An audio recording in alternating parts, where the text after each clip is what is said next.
All right, well, let's go ahead and get started then. It's noon on the dot, and we have about an hour together. So, and I think we have quite a bit of ground to cover in that next hour. But I wanted to thank the folks who've joined us so far. I'm Jennifer Hawkins. I may know some of you, but I work with the University of Minnesota Extension. I'm based out of the Rochester Regional Office, and I cover about 19 counties in southern Minnesota. And I'm part of the EDAMU committee. And so I'm really excited to be able to host the conversation today. And we're, as a committee, I think really excited to be able to bring this content to you wherever you are. Our theme this year has been reuse and revitalization. And so what we're talking about today are some creative ways to use spaces to support entrepreneurs and remote workers. And we have a couple of Minnesota examples, and then we're excited to bring in another organization who's working in Colorado and across the United States, actually supporting co-working spaces in large communities as well as small communities. So without further ado, hopefully folks can see the screen. There is a Q&A function, so if you can't see something or have a question at any time, feel free to plug that in. But I'll go ahead and get us started here today. So this is our agenda. So I have a couple slides just to set the stage that I'll walk through. And then we'll have about 7 to 10 minutes to hear from each of our panelists sharing a bit about their work in creating and managing co-working spaces. And then we'll have about a half hour of discussion. So think about the types of things that you want to know, and we'll make sure that we have time to answer your questions at the end. I will remind you that there is that Q&A function, and so those will come to me. If you enter those in, those will come to me, and I will pose those to the panelists during this discussion portion of the agenda towards the end. So before we get too much farther down the road here, I just want you to take maybe 30 seconds, think about what you want to learn today, jot those things down, one or two things that you want to know or that you'd like to be able to do after participating in this webinar. Write those down. What are your learning objectives for today? Or make a mental note if you don't have a pen and paper handy.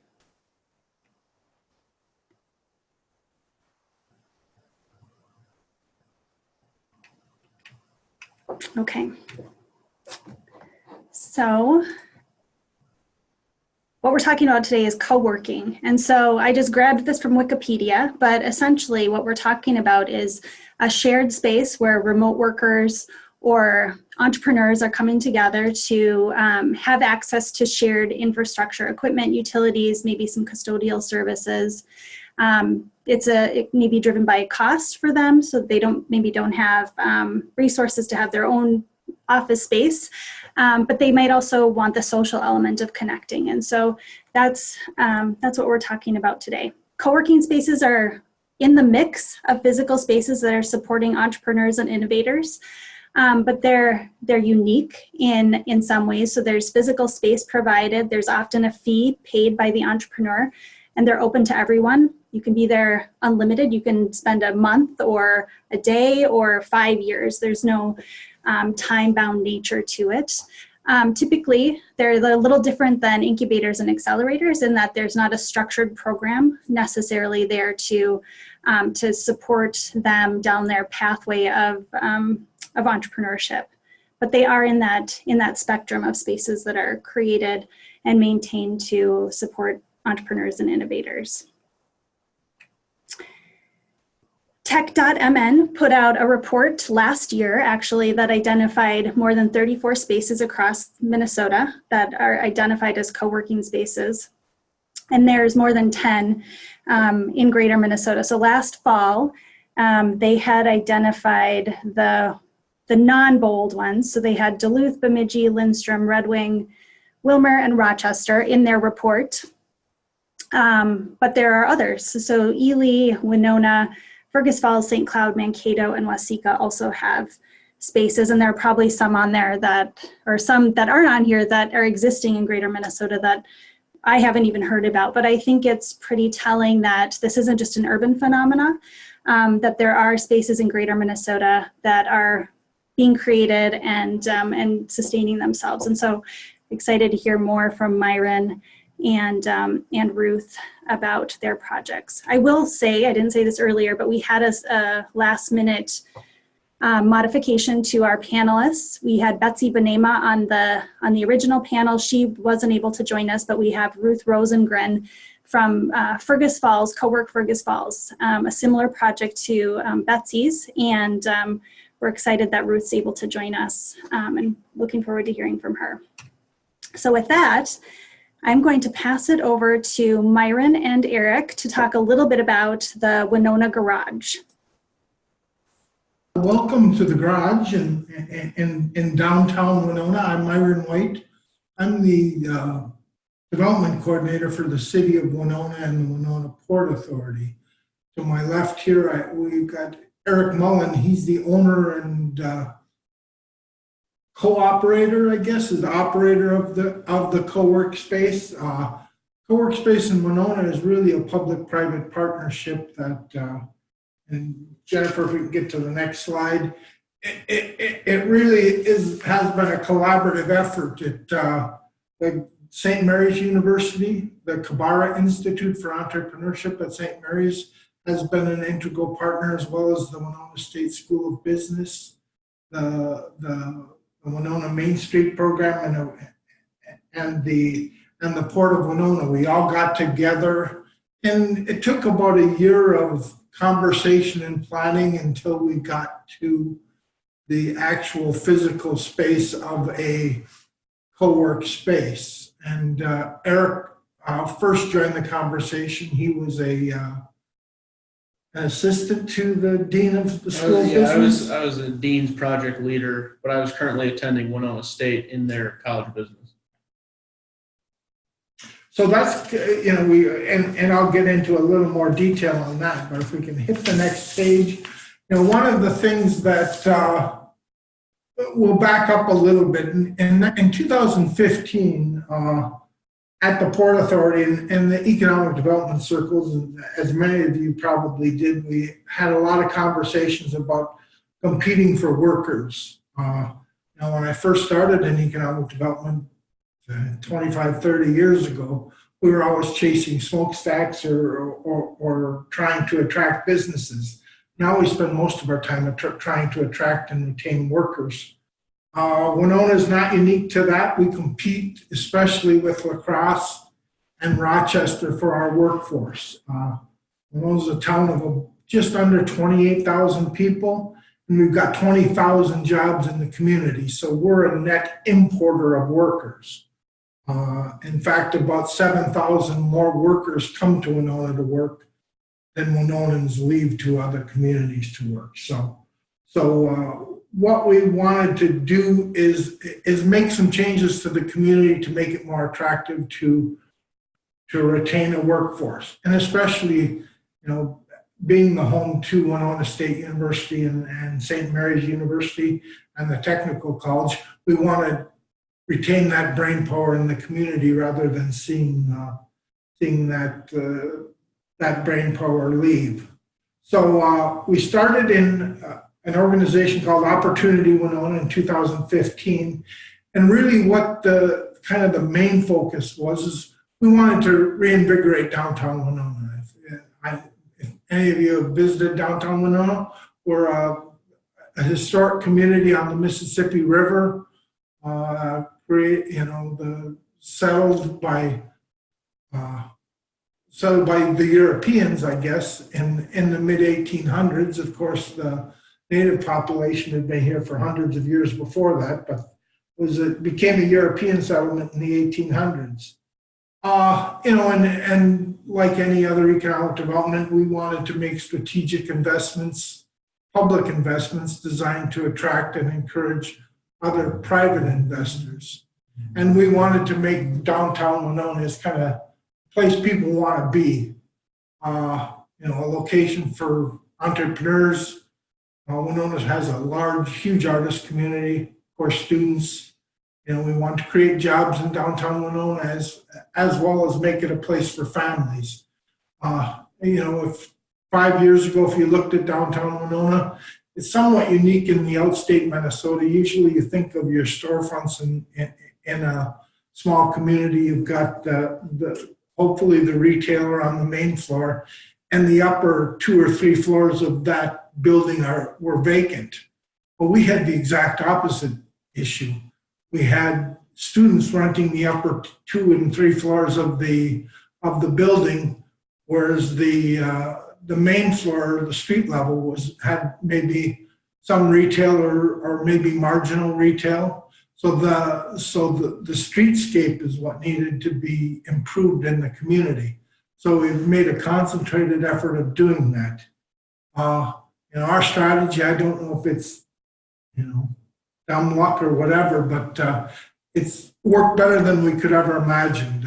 We've had a public investment of maybe $5 to $6 million in our downtown, and we've got on the books either generated or permits for about $100 million of private investment. So our $5 to $6 million of public investment has generated about $100 million, and that's just in the downtown. But that's a whole different conversation that maybe we can have at a different date. But it's kind of an interesting story.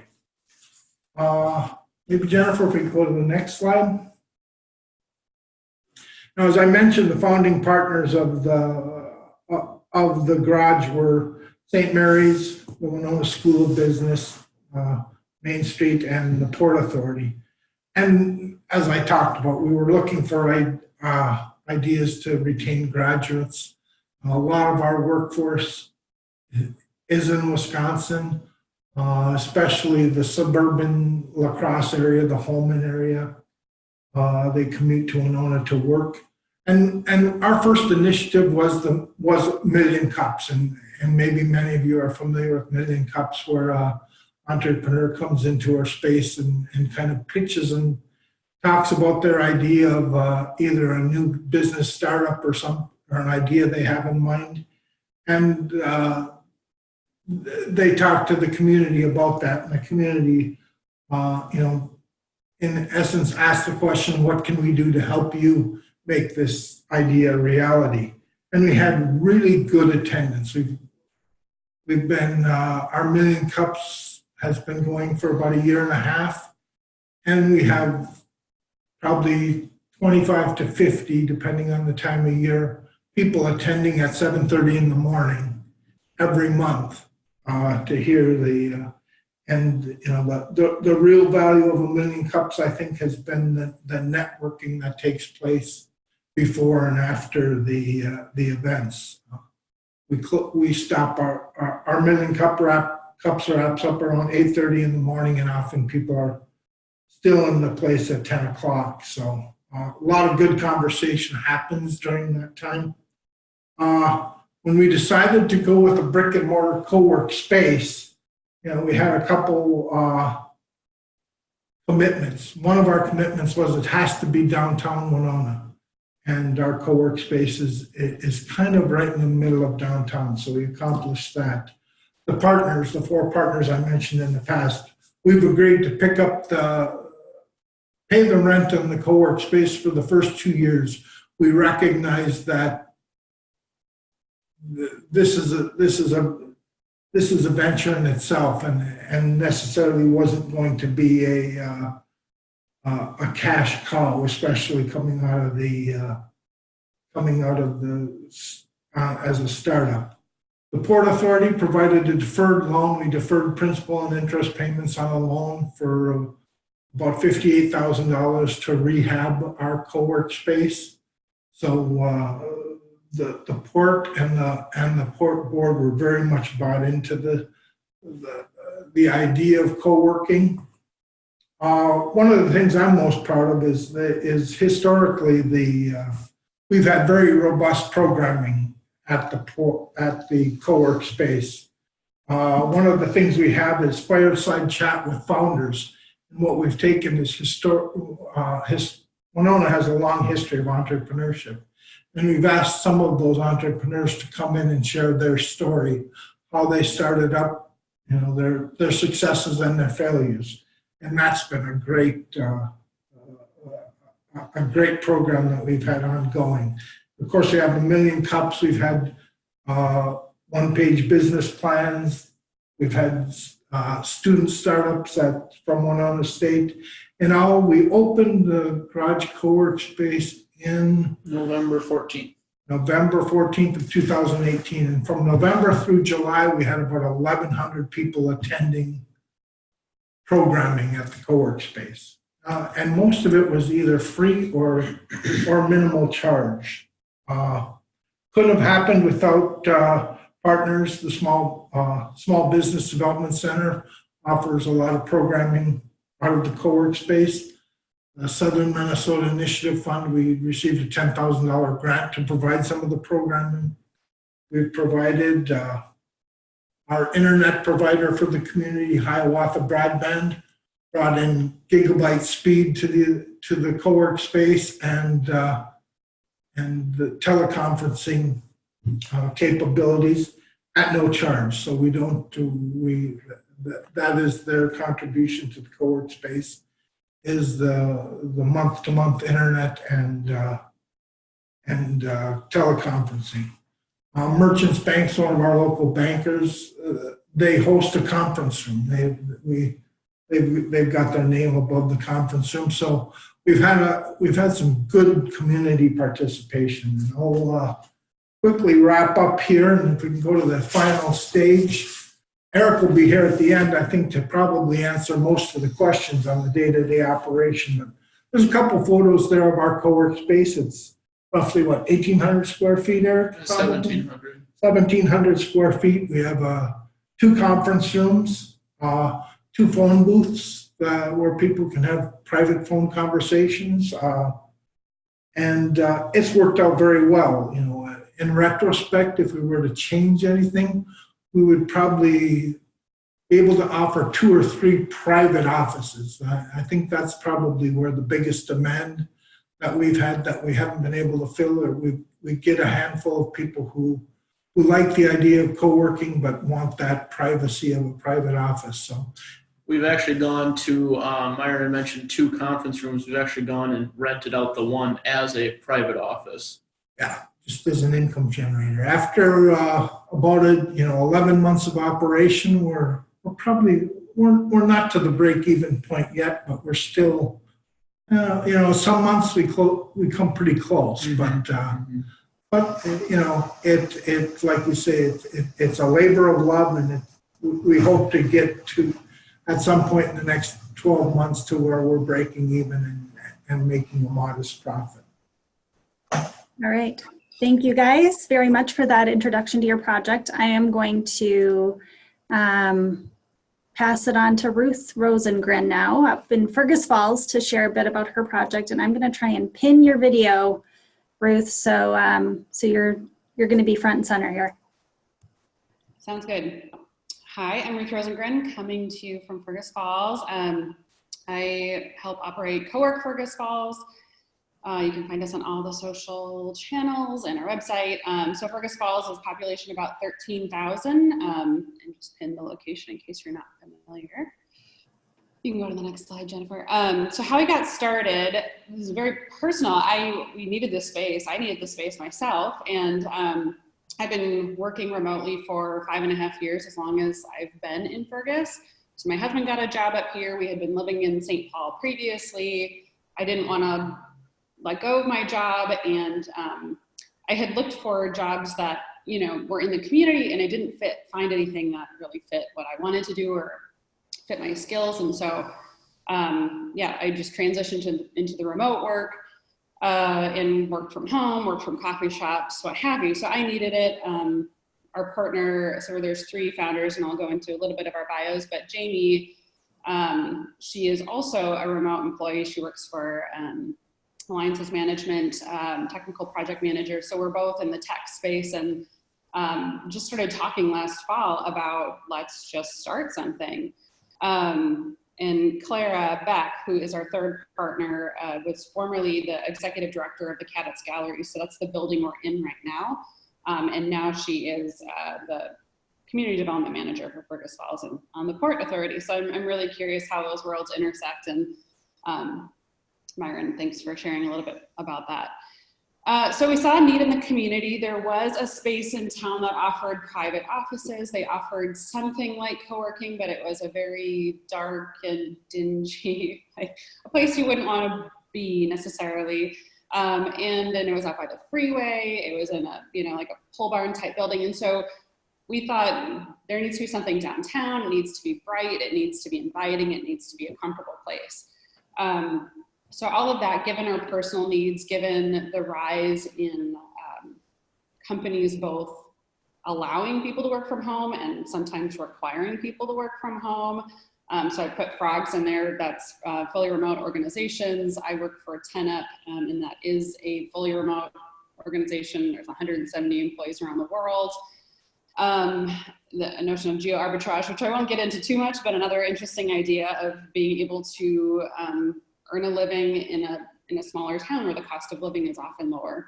And then rural rebound. So these combining forces of folks who maybe don't want to live in the cities anymore and want to move to outstate Minnesota or, outstate across the country, but don't necessarily, again, want to lose out on the career that they've invested in. So these forces, we felt like it's a good time, it's a good momentum to start something like this here. So yeah, the three of us started talking last fall, really in November of 2018, and we officially opened June 1. So we're kind of a baby startup, baby co-working place. You can go to the next slide, Jennifer. I've talked a little bit about our vision, but you can see in our branding, we wanted something bright, something that, you walk into the space and you feel like this is a space I could work in. This is a space that would give me energy. It's comfortable and it's modern. We put a lot of thought into details, making it really like a special place to be. And Maren, I noticed your slides too had that a place you want to be, and interesting that I had it's a space you want to be. We wanted a space, and I kind of put the space around space just to give it a little bit more emphasis. A lot of people have their home offices. A lot of people have their own place, but this just kind of gives them that expanse to have a dedicated working environment. So we've been primarily attracting other remote employees, artists, consultants, so people who need to meet a client here. We have a conference room so they can have a more professional environment to meet people in, and a focus on building a community. We had thought that we would build a tech community, and that's really who we've attracted so far. So again, we're still really new, so we don't know what it will turn into. But beyond the working together, we wanted to have opportunities for our members to get to know each other. So we host monthly happy hours in our space. We do monthly member lunches. We do a monthly yoga class. So just really sharing the economy is a big value of ours. So being downtown was an important, probably not important, but a mandatory requirement for us too. We wanted to both elevate the small businesses that are around us, all of our furniture from Cooper's, which is next door. Our coffee that we serve is Stambino's, our local coffee roaster. And having that walkability, bikeability to run errands, go grab lunch, just be out in the community was really important to us. And then finally, the value of the self-sustaining model. So we don't have any employees. I don't know if we will, given our very small scale model. Yeah, I know Dennis is talking later about proximity. We use proximity, which has been a really great tool for us because it manages everything. It manages our door access, our member management, the payment. We don't have to bug anyone for being late in paying their monthly rent or their monthly fees. So we're all, the three of us all have full-time jobs. We didn't want to spend a lot of our day-to-day energy on it once it was up and running. We'll go to the next slide. So a few shots of our space. So like I said, we are downtown, right on Lincoln Avenue. And then I'm like pointing over here, Lincoln's over there. And then on the opposite side, we're also on a river, or a river town. The Otter Tail River runs through town, and there is significant effort right now for a downtown redevelopment plan as well. And we've got, I think, plans in the work to start construction next year on amphitheaters and other cool things. So we're kind of, you know, between these two great hubs of activity, both commerce and more recreation and arts and the Riverside. It is a small space, so it's 400 square feet in our work area. So we've got 8 desks. We have this conference room, that's the room I'm in right now. And then we've got lounge area so people can take calls or meet people. We've got a walking workstation out there. And as of today, we have a phone booth. So I've got paint all over my hands because I was painting a phone booth earlier. Yeah, very excited about that. So then that was, you know, we got feedback really early too. We were up and running for 2 months and we sent out surveys to our, you know, like see in the next slide that we've got 4 or 5 members, and from other folks who weren't members but interested, they said, you know, having a place to take a phone call is really important, not necessarily a conference room. We want just a phone booth. So we responded to that feedback. So our revenue model, or our model for building this, big strong towns, Chuck Marone advocates. He was actually here, I think last October, November, and I went to see him speak. Really inspiring person. If you can, he's got a TED Talk if you're interested in watching him. And it really inspired. He talks a lot about how entrepreneurism is that's where you're going to find the energy, or the entrepreneurs in town, that's where you're going to find the good energy. And you want them downtown. You want them building businesses downtown. But this notion of starting small and building incrementally is really the smart way to scale. So we, and that's maybe the biggest difference. It's 400 square feet. You can see our startup costs were very minimal. It was really just to pay for the furniture. We didn't have to do any rehab, thankfully, for the space that we're in. And our monthly operating costs are pretty low as well. So you can see what our membership costs are. We can go to the next slide too. So currently we've been open 4.5 months. We're at 5 members, not including the owners, who 2 out of 3 work there every day. Like I had said earlier, 4 of them work in the tech industry. So we're seeming to be attracting a certain type of person who wants to work in our space. One is a writer who uses space on Saturday. And just interesting anecdote that 1 month in, folks are already saying that they were happier, which like made me want to cry, that they were here and meeting people and talking to people and feeling more motivated because they're not just, you know, piles of laundry and dirty dishes in the sink, working at home. So in total, we've had 16 people use the space between drop-ins, conference room use. Like I said, we added the phone booth literally today, and the future, I don't know where we'll go. I'm very interested in the private-public partnership option. So I'm curious to hear more about that today. But that's our space. Awesome. Thank you so much, Ruth. And next up, we have Dennis Linkus. He's coming in from Proximity, which is based in Colorado. And they are an interesting organization because they host co-working spaces themselves, but also are a service provider for organizations like Ruth's. She mentioned she's working with them. And they're also working with the state of Colorado to develop more rural co-working spaces. So thank you so much, Dennis, for joining us. And I will flip to your slide and turn it over to you here for the next 10 minutes or so. Well, Ruth, now I'm trying not to cry because it's really great to hear yours and Myron's and Eric's stories. They're so similar and different at the same time. So I'll talk about the similarities real quick before I tell the story about Proximity. We wanted to be a downtown location. We wanted the space for us to start with. We wanted to bring people that we wanted to work with closer to us. We wanted to show an example in a rural community for a town that lost most of its graduating students that then went away, went to college, and never came back.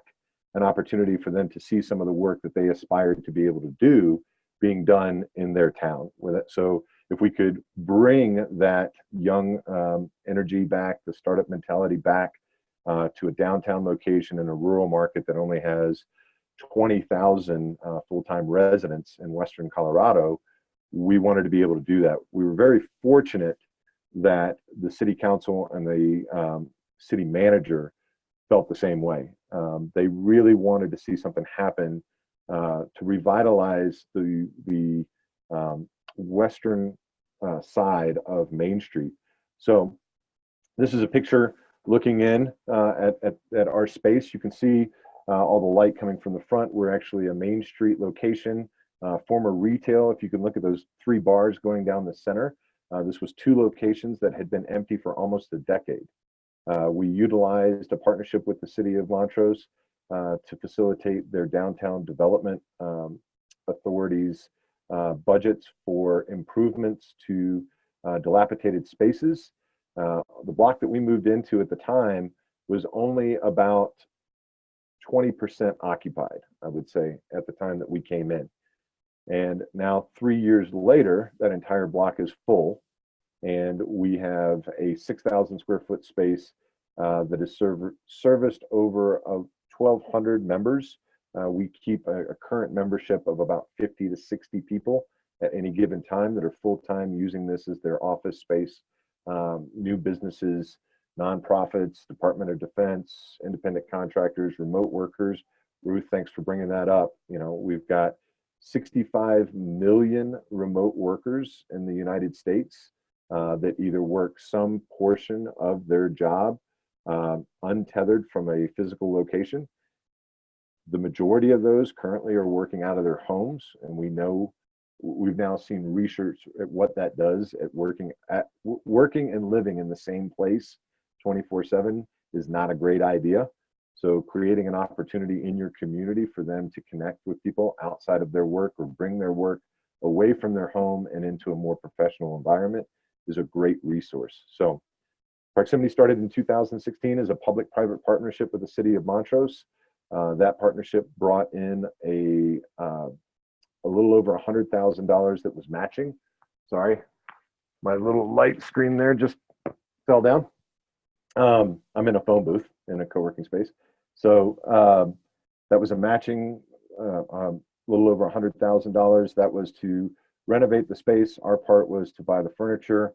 All these walls that you see here, these wood paneled walls, were all built. We bought the majority of our furniture. The table that you can see there on the left, the long table, was made locally. We tried to spend better than 70% of the dollars that we spent directly locally within the zip code, if we could do that. So that was a big part of it. So if you jump to the next, what has become from that is 3 years later, Proximity has 3 locations in 3 cities, Grand Junction, Montrose, and Ridgeway, that total out at about 20,000 square feet. What you're looking at here is part of our team with Proximity in one of our main conference rooms. We were having a team day discussing the growth of where we were at and where we were headed. Right there in the middle that you can see underneath the screen is our CEO, Josh Freed. He's about to have a big conversation to talk about WeWork and what's going on with WeWork.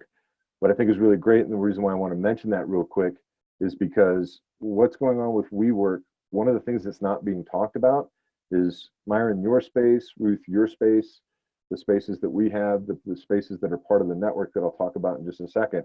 These one-off individual spaces that are community resources are outpacing the growth of WeWork and Regis 5 to 1.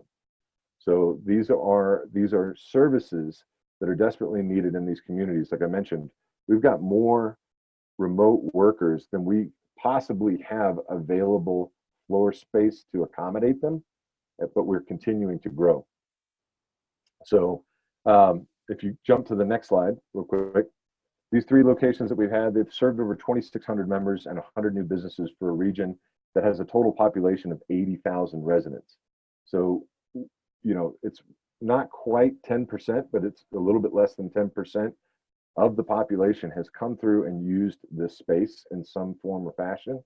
That's a pretty big number. It sounds small, but it's pretty big when you think, you know, your total population, how many of them are retired, how many of them are in school. That's a really significant part of the population that has come through and used our 3 spaces as a resource. So if we jump to the next one. So what has become of that, and this is really a good opportunity for the Q&A, our 3 locations are now connected to over 100 other co-working spaces in Colorado. And that allows because we're connected, that allows our members to travel in between those spaces. So as we talk about those remote workers, again, over multiple industries, like Ruth said, she was focused in the tech sector, but we have agriculture is a big thing, mining is a big thing out here. You have remote workers in those industries. You have remote workers in the automotive industry. You have remote workers in the government sector. You have remote workers in all kinds of different aspects of work that we have there. So being able to have these resources where they can go from either work from where they would like to live, which is diversifying wealth throughout the state, or being able to have a change in lifestyle and relieve congestion in certain markets because they can move to a former town that they, a smaller town that they're really interested, they can take their job with them, they can take their salary with them and be much more contributive to a different community. Connecting all of those spaces and showing that opportunity has been a big thing. And that program has become what's called RTAP in Colorado. And I'll talk more about that if you want during the Q&A. So if we jump to the next slide. So the progression of that is that we created this software and we started working with all of your spaces that are out throughout the United States. And that has grown into a global network of 500 spaces covering 4 countries. So we can now talk to major employers that want to be able to hire employees in remote markets, knowing that they'll have the resources that they need. I can't tell you how proud this group is to be working with each and every one of your spaces that are out there to try to connect each other with them, because that strength of that growing network is really what's going to provide the opportunity, I believe, going forward. And it starts with each one of the local co-working spaces that are being created, the work that you're doing. So I got one more slide, I think, after this. That network that you just saw that was there represents 54,000 members with a goal to reach 100,000 members by the first quarter of 2020. We couldn't do it without Ruth. We can't do it without you, Myron and Eric. We can't do it without the work that you're doing, Jennifer. So, and the rest of the group that are here watching. We're really fortunate to have that opportunity to work together with you. 100,000 members doesn't sound, insane or crazy, but that's a significant growth in a very short period of time. When you're talking about just 2 years ago or 3 years ago, people really weren't sure what you meant when you said co-working. They're still not 100% sure what you mean when you say co-working, and all of us are doing that work to try to educate the population. We finally gotten down to the idea of, like, we're still discussing, is it co-working or is it co-working, all one word? So that's something that we use every day to try to have a reason to come to our community classes. Proximity has community classes. We not only bring these spaces together through the software and allowing their members to travel within each other, but we also provide an education service and a collaborative service to talk about programs and things that are working. So Myron, I'm really interested in the Q&A to hear how you guys have done some things. I'm happy to share. Ruth, same thing with you. But we provide those opportunities for you guys to come and share with other people as well. So that's Proximity. That's our space. Thanks for giving me the opportunity and the time, and I'm really looking forward to the Q&A. Wonderful. Thank you so much, Dennis. So at this moment, I just want to remind folks that if you have questions after you've had a chance to hear from our panelists, please put those in the Q&A box so I can see them. I might ask Dennis to spend just 2 minutes giving us, while we're waiting, because I didn't see any questions in there, while we're waiting for some questions to come in, to talk a little bit more about what's happening in Colorado from a state strategy standpoint to build out more co-working spaces. Are there any ideas or insights that you can share from Colorado that would be of interest to the folks here in Minnesota as to how that's going? What are maybe some innovative ways that this work is getting done in smaller communities? Yeah, I'm happy to share. So the program was originally started by Governor Hickenlooper. It was called the Blueprint 2.0 project. It's since been adopted by our new governor, Governor Polis. He's renamed it the RTAP program. What it's intended to do, the idea is to have a co-working space in every community. The former governor and the current governor, similar to your graph in the beginning, Jennifer, really see co-working as the evolution of those small businesses being developed. So whether you have an incubator in your program, an accelerator, university, whatever you have, as those businesses are being developed, they continue to need a supportive community, and one that's visible and active and in front of them. And so they really felt like co-working spaces were the eventual destination or home of those programs building businesses. And so they wanted to see that resource happen in every community. So what they've done is they've committed a budget, and Brian, who was supposed to be able to be available for this presentation, is really the head of the group, so he has more of the specifics of it. But they commit money. I think annually they pick 4 communities out of all the applications that they have to apply a grant to. That grant comes along with education from us, from Proximity, on how to get a space started.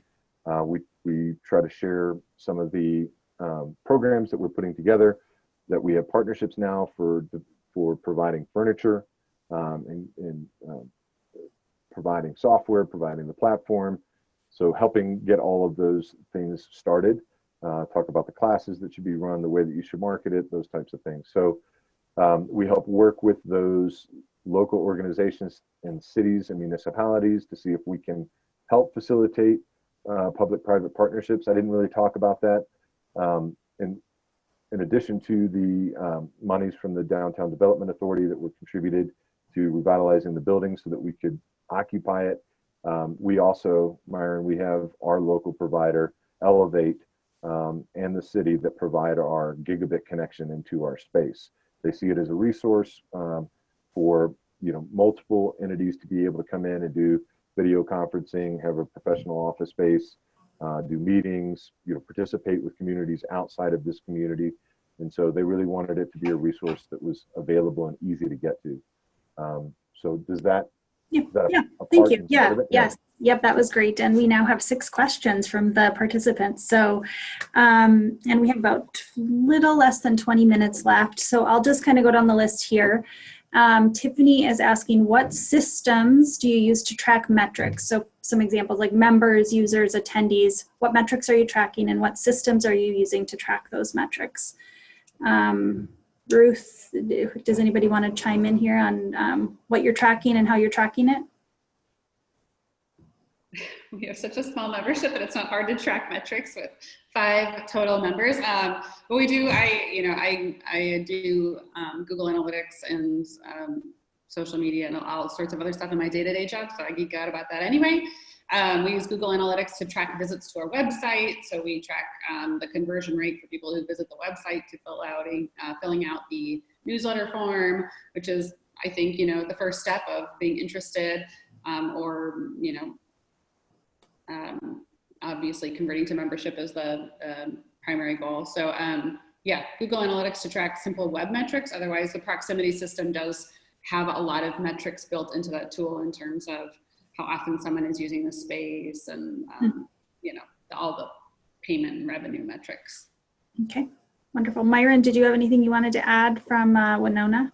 I'll let Eric kind of weigh in. So for our co-working software, we use Jelly Switch, which I believe is based out of Colorado, and they're a little bit younger company, but for the finance stuff, they do all of that, the measuring those metrics and stuff. And then also the same thing about Google Analytics and social media, Facebook on the backside and all that. Another one that we pay a lot of attention to is event attendance and stuff like that, but that's usually just a physical head count. Okay, great. Especially for our grants, they want to know, attendance at events and things like that are very, and it's important to know the founders as well. It makes the case for the. Okay, and it looks like Dennis has something to add here. Yeah, I wanted to jump in on that. And Ruth, by the way, I'm keeping tabs on every time that I need to owe you for mentioning Proximity.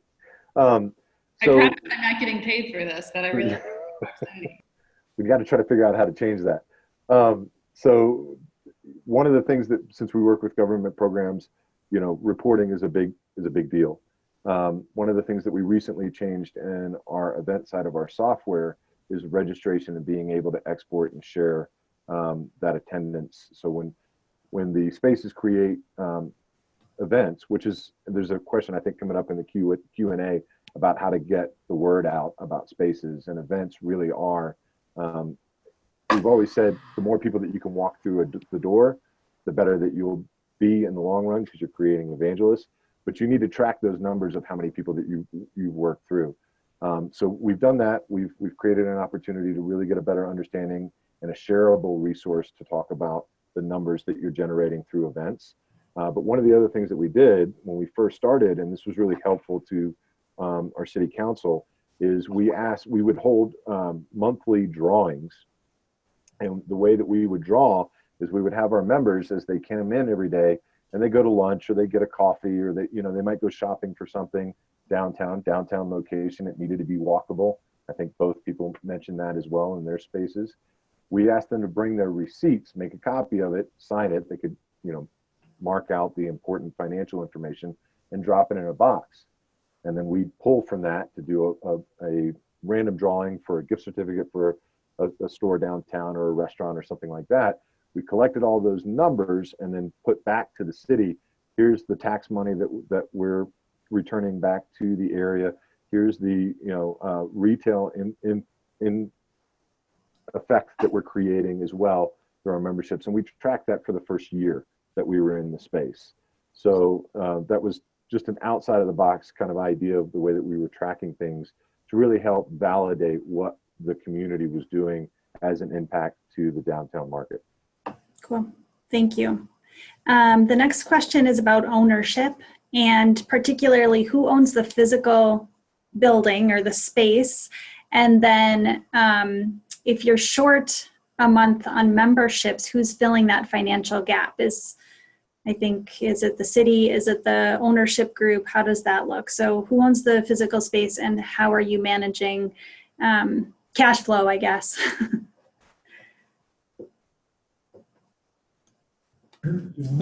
So as Myron had mentioned, for us, the physical space, the garage does rent from a Winona landlord. And then the rent is covered by the four founding partners, the two universities, the city, and the Chamber of Commerce Main Street program. And then as the sole owner of the LLC, I cover anything beyond that. Okay. Ruth, how does it look in Fergus Falls? So the building is owned by a company called ArtSpace out of Minneapolis. We just rent from them. If we're short, the owners are paying for it right now. So, yep. Okay. And Dennis, yeah, go ahead. So we have of the three locations, we have different relationships with each one of the buildings. So the Montrose location, our main one that we started with, we just straight lease the property from the landowner. But because we were doing improvements into the space, we have a 10-year lease that is a progressive increase in the lease, which is pretty normal. But we are well under market value. So it kind of in exchange for that tenant improvement and really bringing the property back up to speed, which that property has now changed hands and been sold from the original owner to a new owner, but they've inherited a much better property than what they started with. So that was one situation. In our Ridgeway location, we actually do a revenue share with the building owner. And so the building owner set what they thought was the fair market value, and we did a revenue split for everything up to that amount. So if our revenue falls, it's still a split. If it rises above the market value, then we get 100% of whatever's in addition to that market value. It comes back to us, but we share the revenue up to that market value point. So that's been a really popular opportunity, particularly in rural markets, as they're trying to get the space going and trying to protect the investment of the ownership and the operator as independent entities, a shared revenue source has been a really good method for getting spaces started. Awesome. Thank you. Thank you all for sharing that. So someone asked about the difference between a co-working space and an incubator, and we did briefly cover that in the beginning. Essentially, a co-working space is the space and the amenities related to the space. The incubator, well, and I should say the co-working space is open to remote workers as well as small business owners or entrepreneurs, whereas an incubator is really focused on growing entrepreneurs and has a lot more wraparound services beyond just the physical space. Does anybody want to add to that, or want to dispute what yeah, go ahead, Dennis. I don't want to dispute it. I do want to add to it. It came up a lot in our state conversations, the difference between incubators and co-working spaces. And so every co-working space does some sort of incubation, pretty much, right? You're splitting the cost, you're sharing the cost, you're making those businesses more accessible to other businesses, thus giving them some insight and some help. Typically, every co-working space does have some sort of either lunch and learn or meet up or happy hour or something that helps them get more connected. So there's some incubation in that. Not every incubator is a co-working space, because the incubator programs typically have to your graph earlier, they have a lifespan, right? So it's whatever it is, 3 to 6 months, 12 to 24 months, whatever that is.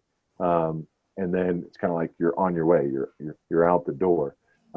What we've seen a lot in growing co-working spaces that started out at a certain size and got larger, is because the spaces basically got incubated in the co-working space, but as they grew and then needed new resources, they wanted to stay connected to the co-working space. So they helped facilitate the co-working space growing. We'll anchor, if you move into a new space, we would like private office spaces, maybe more, a committed conference room or whatever for us, but we would like to be the anchor to the growth of your co-working community, because you essentially incubated us to this success, and they still want to be a part of that community and that methodology. So I just wanted to add that part. Sorry. Yeah, awesome. Thank you. Okay, so Karen looks like she's from Barnesville. They're starting a brand new co-working space in Barnesville, and she's wondering what the most effective way to get the word out to remote workers, entrepreneurs, et cetera, is that space is now available. So how would you suggest she start to get the word out to their targeted audience? Things that we did early on that was very effective was we started the Million Cups, and that as you make, it's a Kaufman initiative out of Kansas City, I believe, but that really made people feel comfortable. That raised the comfort level immensely. The co-work space became a kind of a safe space for entrepreneurs and a safe space for remote workers. So a Million Cups went a long ways to help us kind of get this thing kicked off. And just a little bit of that timeline. It was not totally planned, but we started Million Cups, and then exactly to the date a year later was the grand opening of the garage. And so Million Cups had kind of picked up a following for a year, and then that was when the garage opened, and then the first Million Cups after the day the garage had the grand opening and everything was held at the garage. So the people that wanted to go to Million Cups had to come through the doors of the garage and see what it was all about on our grand opening day. So I think that was really what opened people's minds to the garage. The other major thing that I think has been helpful is, like Myron said, Winona is about 27,000 people, but we have partnerships with St. Mary's University, Winona State University, the Chamber of Commerce, and the city of Winona. And I think you'd be kind of hard pressed to find anybody that does not have regular interactions with one of those organizations. So our partnerships reach pretty far and deep into the community. Great. Dennis or Ruth, do either of you want to contribute to this? Yeah. So I would say from the event side, Million Cups, fantastic event to be able to hold. Startup Week or Startup Weekend, if you haven't heard of that organization. Startup Weekend is a great scenario because Startup Weekend is meant to be 72 hours to create a business. Basically, people come in that have business ideas. They pitch them on the first night. There's people that are attending are excited or want to work on a new business idea. And so they'll vote on those ideas. They break into 2 or 3 groups. They vote those ideas into 2 or 3 ideas. The groups, they divide into groups then, and then spend the weekend trying to create that, where they pitch on the final day of the weekend to show them an MVP, a minimal viable product. So that's a really great event to kind of organize people and get them thinking about new business and small business generation and event. Pitch nights are great. Meetups are fantastic. So anything that's around community ideas, community events, anything like that, try to get those things happening in your space. And then I would also say utilize and ask organizations that meet regularly, your Rotary clubs, your Lions Club, your auto clubs, whatever it is that you have in your area, your Mac Club. We have a huge retirement community of individuals that get together regularly to talk about, when I say Mac, like Macintosh, Apple products, and they come and they meet in the space. The Rotary Club, we ask them, hey, every once in a while, would you mind bringing your meeting into our space, just so we can remind the community of who we are and what we're doing here. And so what you're doing in those things that are maybe outside of the methodology of the space is you're, again, creating evangelists out in your community that know about your space. And when they hear, hey, you know, I was thinking about trying to get some work done, I work from home. Oh, you got to go to the garage. You got to go to Co-work Fergus. You know, then those people out in the community are acting on your behalf to grow your community. So.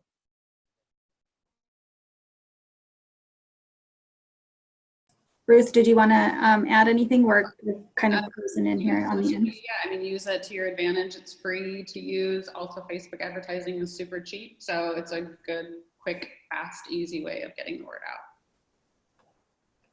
Awesome.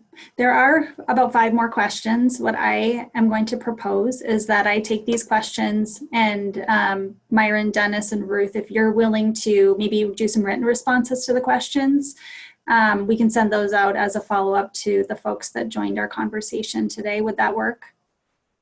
Okay, awesome, wonderful. Okay, well then with that, we are coming in towards the end of our hour together, and I wanted to thank all of you participants for joining the conversation. I hope you learned a lot, and if you have other questions that are still unanswered, put them in the chat and I'll add them to the list for our panelists here. And a real big thank you to the panelists for joining us, spending some time to share your experiences and expertise with folks across Minnesota who are interested in the idea of co-working and supporting remote workers and entrepreneurs in their communities. So thank you very much for taking time to do that. And then last but not least, just a reminder to folks who are joining us as participants that the next third Thursday will be November 21st. It's a joint event with the Minnesota Real Estate Journal, and details are on the EDAM website and will be coming into your email inbox over the next month or so. So keep your eyes peeled for that. And you'll also be getting an evaluation. So we look forward to hearing your feedback on this experience, and hope to bring you more webinars on topics that are of interest to you in the future. So thanks again, everyone, for joining us, and have a great rest of the afternoon. Thank you. Thank you. Jennifer. Okay, bye-bye.